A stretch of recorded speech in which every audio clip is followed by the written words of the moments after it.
ఇదంతా కూడా దాని కొనసాగింపు. ప్రజలు అదే నిజమైన ప్రజాస్వామ్యంలో అజెండాగా ఉండాలని కూడా భావించారని కూడా ఈ గతంలో కూడా తెలుస్తుంది. అదే మేము చెప్తూ వచ్చాం.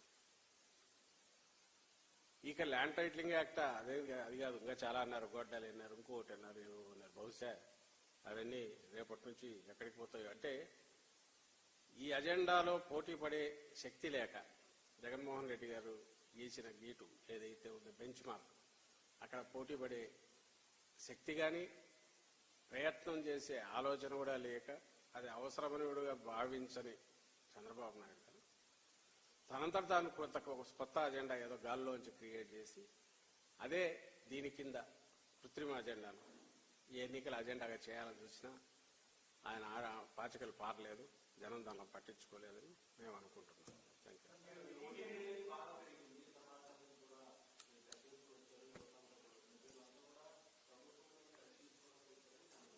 అనుకోవచ్చు, ఎవరి ఇంటర్ప్రిటేషన్ అన్నా ఎలాగైనా. నేను అదే చెప్తున్నా కదా, ఈరోజు జరిగిన ఓటింగ్ సరళి చూస్తే ఏ రకంగా అనుకోవచ్చు. అయితే నేను ఇంతకుముందు అన్నట్టు అక్కడ బాగా అత్యుత్సాహంగా పాల్గొన్న వాళ్ళల్లో యువత కూడా ఉన్నారు, మహిళలు ఉన్నారు, ముఖ్యంగా పేద వర్గాలన్నీ పూర్తిగా ఉత్సాహంగా గంటల తరబడి నిరీక్షించి కూడా వచ్చారు. ప్రజలు ఉన్నారు. ఈ అజెండా ప్రజల కోసం పనికొచ్చే అజెండా అయినప్పుడు దాన్ని అభిమానించే వాళ్ళు అన్ని వర్గాల్లో ఉంటారు. యువత మాత్రం జగన్మోహన్ రెడ్డి గారిని అభిమానించాలని ఎందుకు అనుకుంటున్నారు? అసలు యువత లేకుండా జగన్మోహన్ రెడ్డి గారిని చూసేదే యువతను ఐకాన్ లాగా చూస్తారు. వీళ్ళకు వాళ్ళకు అనుకున్నారు, యువతలో లేరు, ఇంకోరిలో లేరని. అలాగే వచ్చిన వాళ్ళందరూ మాకే వేసారని ఆయన చంద్రబాబు నాయుడు గారు అనుకున్నా అభ్యంతరంలో.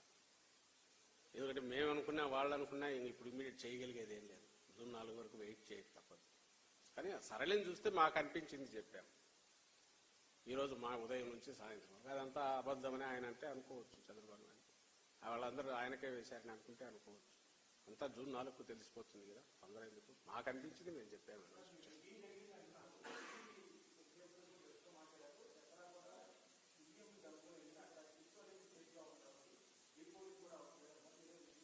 రిగ్గింగ్ జరిగింది, చేసాం, కంప్లైంట్ చేసాం. రిగ్గింగ్ జరిగిందని కంప్లైంట్ ఇచ్చాం, వాళ్ళకు చెప్పాం, కంప్లైంట్ ఇచ్చాం, రీపోలింగ్ అడిగాం.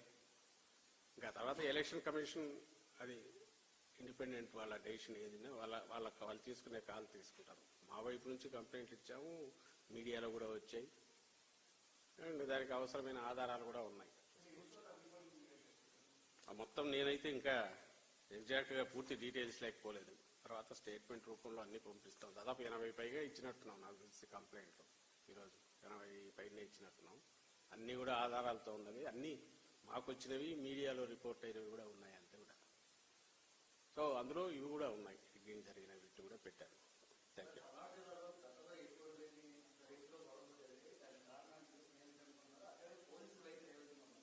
అన్యాయంగా ఉంది.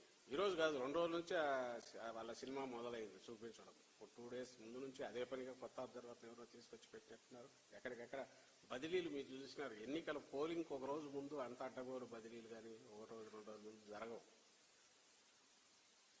అది ఆ జరగడంలోనే తెలుస్తుంది. ఏది వితౌట్ ఎనీ ప్రొవొకేషన్, ఏం జరగకుండా, ఎలాంటి ఇది లేకుండా టీడీపీ పోతుంది, వాళ్ళు పోయి ప్రెజర్ తీసుకొస్తారు, అక్కడ నుంచి వీళ్ళు ఇక్కడ నుంచి బదిలీలు చేసేస్తారు. డైరెక్ట్ పోలీస్ అబ్జర్వర్ ఎవరో పెట్టినట్టున్నారు, ఆయన వాళ్ళ దగ్గర నుంచి పోతాయి. రిటైర్డ్ అధికారిని తెచ్చిపెట్టేస్తున్నారు, అక్కడ నుంచి పోతాయి, డైరెక్షన్స్ వస్తాయి, ఫాలో అవుతూ వచ్చారు. ఆ యాక్షన్స్ జరిగిన దాన్ని బట్టే, అవన్నీ జరిగిన దాన్ని బట్టే క్లియర్గా తెలుస్తుంది. అంత ప్రోయాక్టివ్గా, అంత ఓవర్ బోర్డు పోయి అక్కడ నుంచి ఇది చేయడం అనేది అది కొంచెం దురదృష్టకరం. What ever happened. But ultimately మా వైపు నుంచి అయితే మాకు ఇదేది అల్టిమేట్ మేము మీరు గమనించి ఉంటారు. నేను ఇంతకుముందు కూడా చెప్పాను, 19 ఎన్నికలప్పుడు చంద్రబాబు నాయుడు గారు ముఖ్యమంత్రిగా ఉన్నారు. ఆ రోజు ఆయన చేసిన రచ్చ కానీ, ఎన్నికల కమిషన్ మీదకి యుద్ధానికి పోవడం కానీ, దబాయించి మాట్లాడడం కానీ, నేరుగా సీఈఓ దగ్గరికి పోయి మా వైపు నుంచి, మా పార్టీ దీని నుంచి కానీ, లేదా మా ముఖ్యమంత్రి గారు అయితే ఆ రోజు నుంచి జనంలోనే ఉన్నారు. ఎందుకంటే మాకు కావాల్సింది జనం తీర్పు ఇచ్చేది. ఎన్నికల కమిషన్కు వీలైనంత సపోర్ట్ ఇవ్వాలి. వాళ్ళ నిర్ణయం ఏదైనా సరే శిరసా వహించక తప్పదు, అది అవసరం కూడా ఎన్నికల. అని ఎంత మనం సర్దుకుపోయినా దాని మీద వాటి ఉపయోగించి అయితే మరింత లోకుగా తీసుకుని వచ్చారు. ఎందుకు దాని మీద అది ఒక ఇష్యూ చేయట్లేదంటే అల్టిమేట్ మనం రెస్పెక్ట్ ఇవ్వాల్సిన ఒక రాజ్యాంగ వ్యవస్థను దానికి ఇవ్వాల్సిన పూర్తి రెస్పెక్ట్ ఇవ్వాలనేది ఒకటి. రెండవది, ఏది చేసినా మాకు అల్టిమేట్ ఎన్నికలు సాఫీగా జరగాల. ఏ వర్గాల మీదైతే ఆశ పెట్టుకున్నాము, ప్రజల మీద విశ్వాసం పెట్టుకున్నాము, వాళ్ళు స్వేచ్ఛగా ఓటు వేసేటట్టున్నారు. స్వేచ్ఛగా ఓటు వేయగలిగితేనే మాకు విజయం దక్కుతుంది. అందుకోసం సర్దుకుపోతూ వచ్చాం. ఎక్కడ ఎలాంటి ఇది చేయకుండా ఈరోజు కూడా అలాగే చేశాం. ఎక్కడ మా అంతటా మేము రియాక్ట్ కావడం కానీ రెచ్చిపోవడం కానీ చేయలేదు. కారణం ఇదే, ప్రజలు స్వేచ్ఛగా ఓటు వేయాలి. స్వేచ్ఛగా ఓటు వేసినప్పుడే మాకు మేము ఎక్స్పెక్ట్ చేసిన ఫలితం వస్తుంది. ఎవరు దాని మీద అట్లా ఇష్టపడరు అంటే, ఎవరైతే స్వేచ్ఛగా ఎన్నికలు జరిగితే నష్టపోతారో వాళ్ళు. అది ఎవరంటే తెలుగుదేశం పార్టీ. అది ఈరోజు కనిపించింది.